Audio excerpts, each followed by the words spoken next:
me that in Deuteronomy where it says choose life or choose death. Right? This is how important the commandments are, because we all grew up in the Christian church. You from LaGrange? Where you from? You from Alabama? Okay, you close from around here, right? What about you? You from around here? Okay, yeah. So we all grew up around these areas. You know what I'm saying? We all grew up in the Christian church. You grew up in the Christian church a little bit? You grew up in the church? You Christian though, right? Okay. You grew up in the Christian church? I grew up in the Christian church. That's your daughter? Okay. So you're a Christian too, right? You believe what your mama believed. So the reason that we're in the condition that we're in here, LaGrange, anywhere, is because we really don't understand that on the Sabbath day, you ain't supposed to go buy and sell. That's right. We look at that as something small, but over time, those things added up until God said, enough. Right. Enough. I'm going to punish my children for breaking my rules. That's right. Just like your daughter, right? When she do something that you say don't do, what happened to her? No. You get in trouble, right? Right. That's the same thing that happened to us. Right. You understand? Now watch this. Read that. Deuteronomy chapter 30 verse 19. I call heaven and earth to record this day against you, that I have set before you life and death. So what happened right here, Moses, you familiar when Moses went on the mountain and brought back down the commandments, right? Miss Linda said, yeah, I know that. Check you out. But check this out. But here's the part that the preachers don't tell us. The preachers just tell us that he went on the mountain and he got the commandments. Right. And that's where the story is. But what they don't tell us is, he said, if you don't do what God said don't do, there's going to be consequences. Right. And watch this. Read. Blessing and cursing. Therefore, choose life, that both thou and thy seed may live. So he said, I put before you blessings and curses, meaning that if you don't break the Sabbath day, you're going to rule this planet for eternity. That's what we were created for. Right. The black man, right? The Hispanic man, and our women. We were supposed to be the ruling class on this earth. Right. So God says, hey, my brother, don't break the Sabbath day. Keep the Sabbath day holy. You're going to forever be kings and princesses, right? Women married to kings, right? But if you do break these commandments, you're going to be the base of the earth. So when it says, when he told you don't buy and don't sell on the Sabbath day, those are one of the things that God told us don't do. Who owns this store right here? Is it a black man? It ain't, right? So when you go and buy and sell on the Sabbath day, whose communities are you helping? Bring it out. Are you helping the Phoenix? Does the Phoenix benefit from this store being right here? They don't, right? Bring it out. They don't, right? Where does man live that own this store? Where he live at? You have no idea. I guarantee you he live in the best parts of wherever he live at around here. That's right. I guarantee you. He's taking our money, Miss Linda, and he's going and bringing it back to his community while we sit here in sin and suffer from the curses of God. Right. Those are the things that those preachers never told us in those churches. They said, hey, Moses went and got the commandments. You familiar with the commandments? Pop, you familiar with the commandments? How many commandments we got? So Miss Linda, because it looked like you ready. It looked like you ready for me to stop talking so you go in that stove. That what it looked like, huh? That what it looked like. But guess what? Let me ask you. What's up? Are we living under grace or are we living under the law now? We're living under grace, but do you know what grace is? I do, but I'm asking. She asked a good question, my brother. You a Christian? I'm a Christian. Okay, that's what's up. She just asked me, are we living under grace? What you say? Yes? Okay. Okay. What about my brother right here? Hold on, Miss Linda, because this is a good question. Hey, my brother right here. My brother right here who just told me that a black man on that store, you just lied to me, man. What's up, man? Why you lied to me, man? Come here. Hey, it's all good. Hey, check this out though. You a Christian though, right? Kind of, sorta. Okay. Are we living under grace? We ain't living under grace. What about you? Yeah, we living under grace.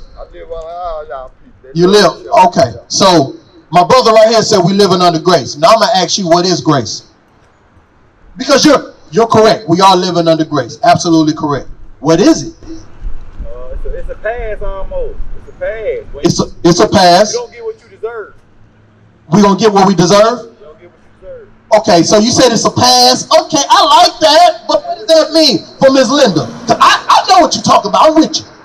But Ms. Linda needs some help, right? So when you say it's a pass, what are you saying? You don't get what you deserve.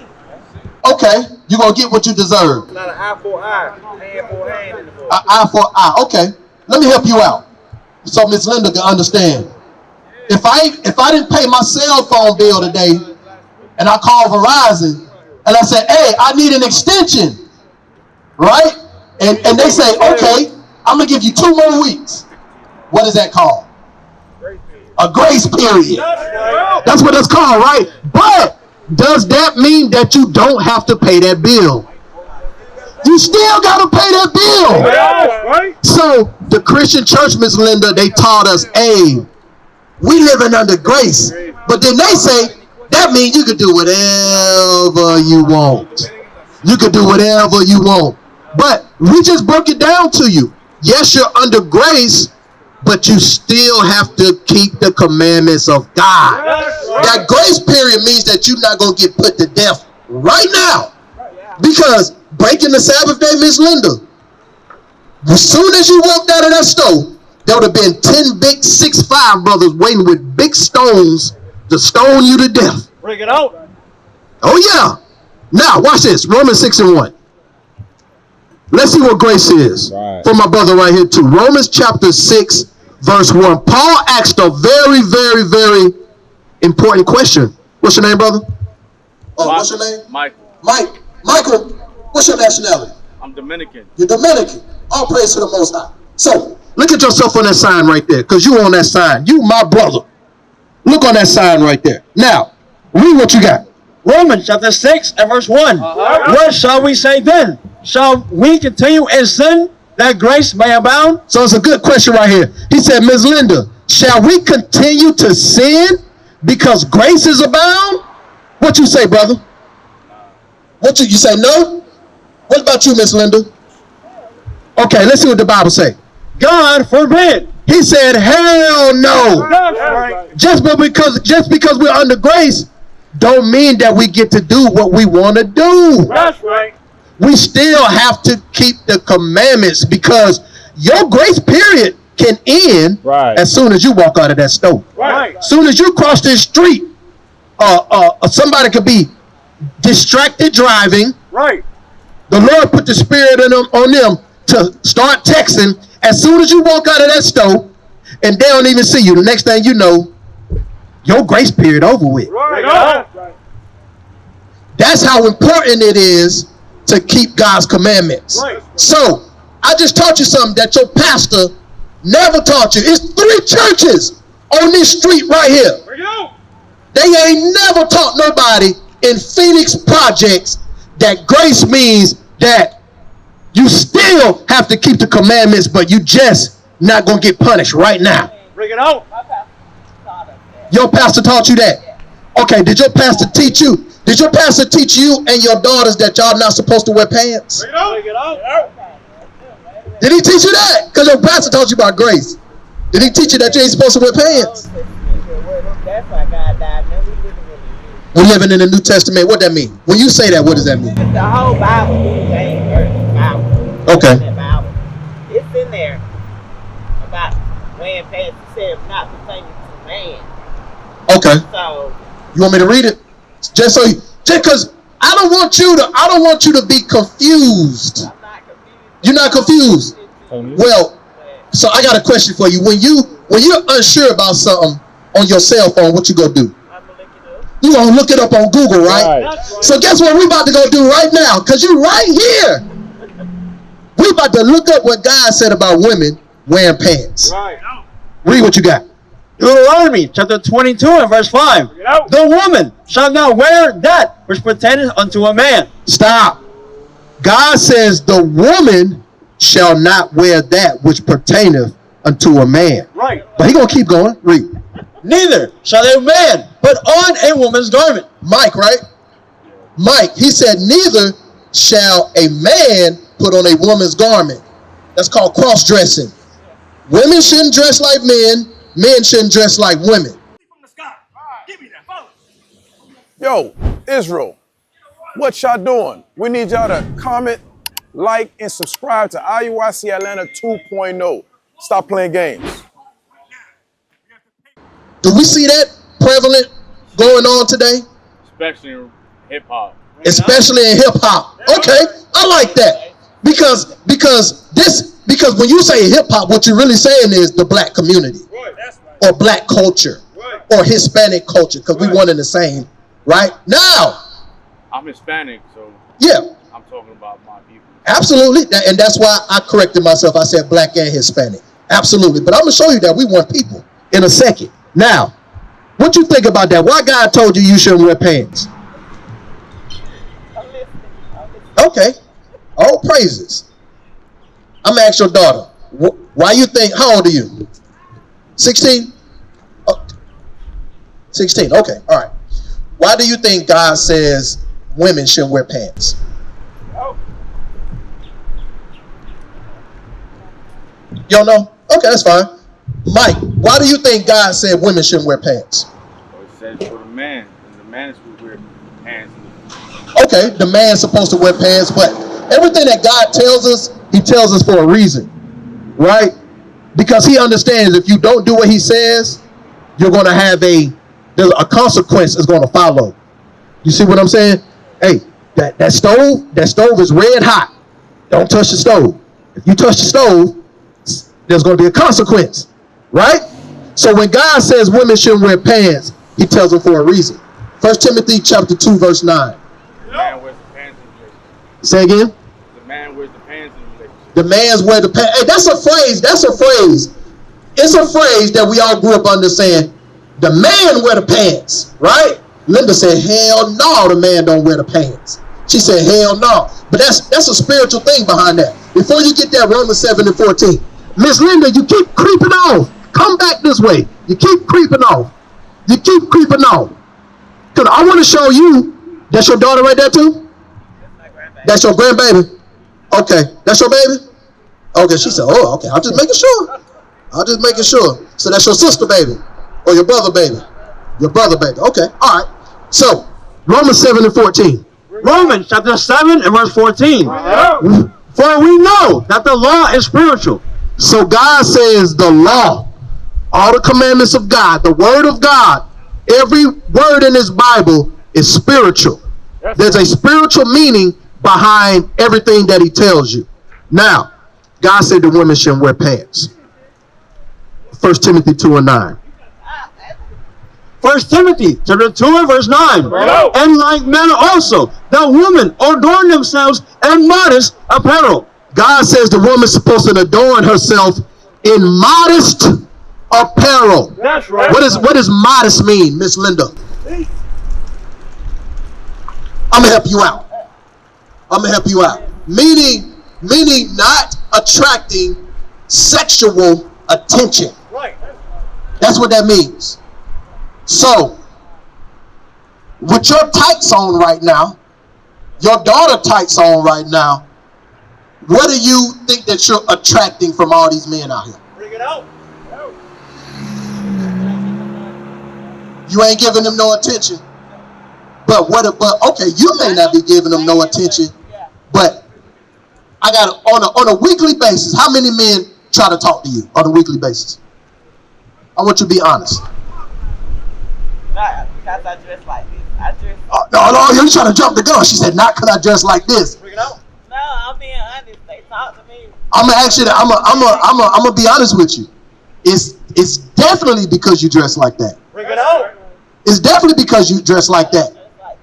Because, okay, so you dress modestly on a daily basis. Yes, I'm walking. But God says she's supposed to dress modestly all the time. You see what I'm saying? Now, I'm gonna draw you a line from A to B. You dress like that. You get attention from the wrong man. The wrong man holler at you, start whispering in your ear, take you somewhere that you like. And I'm not just saying you, I'm speaking in general, right? A man, you know what I'm saying, tell you all type of sweet nothings, then he get what he really want, then you get pregnant, then y'all realize y'all ain't compatible. Next thing you know, we got another single mama in the hood. Bring it out. And you know where that started from, Ms. Linda? From the way you dress. Because when he saw you, he didn't say, man, I wonder what type of family, Mike, what type of family I can build with Ms. Linda. I just like the way she's shaped and I'm trying to get busy. A year from now, they hate each other guts. Hate each other guts. He leave, he goes to the next woman. She mad at the world. Now all men ain't sugar, honey, iced tea. Bring it out. Right? Now, child support. Now, his wages are being garnished. Now, his driver's license is revoked. Bring it out. He gets pulled over by LaGrange police. He in jail. Right. You know where that all started from, Mike? From Ms. Linda having them gray and pink tights on right there. Bring it out. That's where it all started. That's where it all started. He said, well, I'm judging you. Why you think I'm judging you?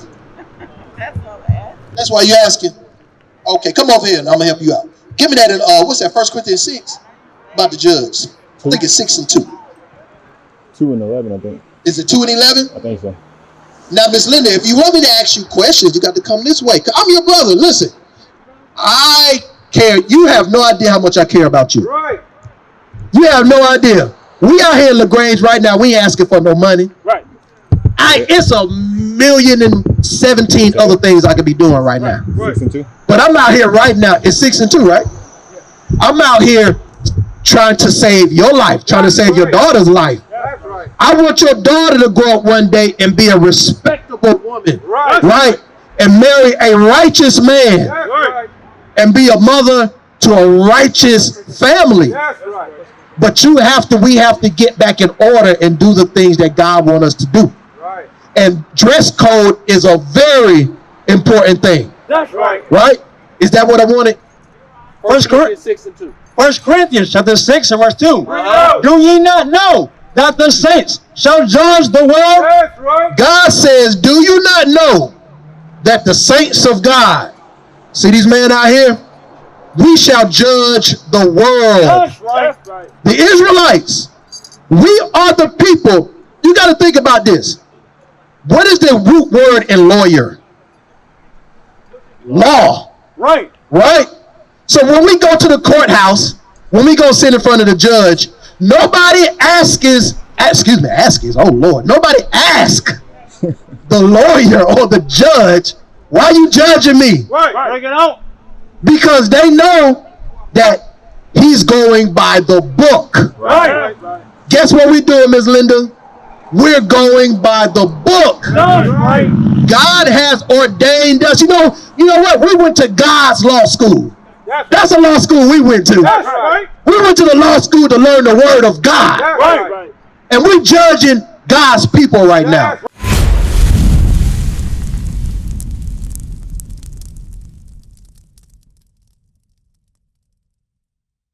What is a nation?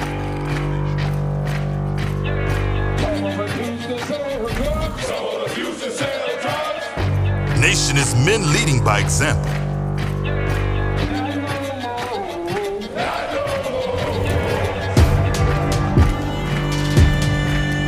Nation is family.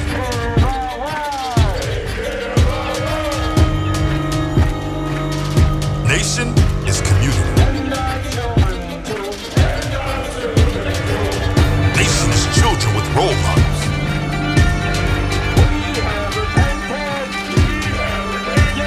Nation is unity.